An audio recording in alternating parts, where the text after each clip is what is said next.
Le néo-kantisme est un courant philosophique apparu à la fin du XIXe siècle, principalement en Allemagne, qui cherche à réinterpréter et à actualiser la pensée d'Emmanuel Kant. Les néo-kantiens considèrent que la philosophie kantienne, notamment sa critique de la raison, offre les bases les plus solides pour comprendre la science, la connaissance et la morale dans le monde moderne. Ils souhaitent ainsi revenir à Kant, non pas en répétant sa pensée, mais en l'adaptant aux progrès scientifiques et aux enjeux culturels de leur époque. Le néo-kantisme se caractérise d'abord par la primauté accordée à la connaissance et à la méthode critique. Selon ce courant, la philosophie doit examiner les conditions de possibilité du savoir scientifique plutôt que de chercher à décrire la réalité en soi. Les néo-kantiens insistent donc sur le rôle actif du sujet dans la construction du savoir.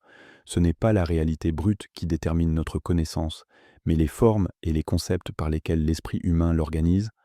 Le néo-kantisme se divise en plusieurs écoles, notamment l'école de Marbourg, centrée sur la science et les mathématiques, avec Cohen et Nathorp, et l'école de Bade, ou de Heidelberg, qui met l'accent sur les sciences de la culture et les valeurs, avec Windelband et Rickert.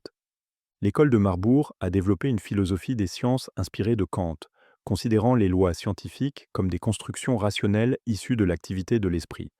Par exemple, Hermann Cohen a interprété les découvertes physiques non comme des reflets du réel, mais comme des créations conceptuelles. De son côté, l'école de Bade a appliqué le néo-kantisme aux sciences humaines. Windelband distinguait les sciences de la nature, qui cherchent des lois générales, et les sciences de la culture, qui étudient les faits singuliers porteurs de valeur.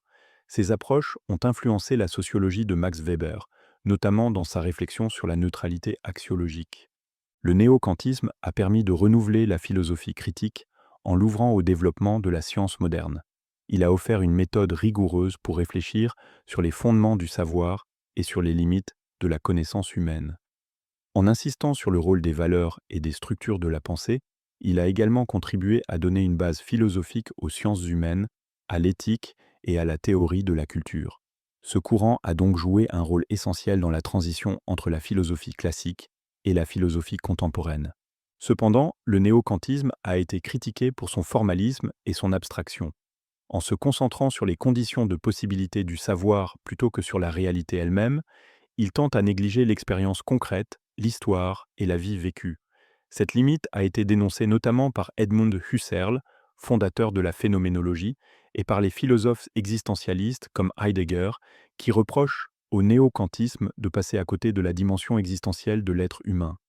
Enfin, son attachement à une conception trop rationnelle de la science a été remis en question par les philosophies du XXe siècle, qui insistent davantage sur le contexte social et historique du savoir.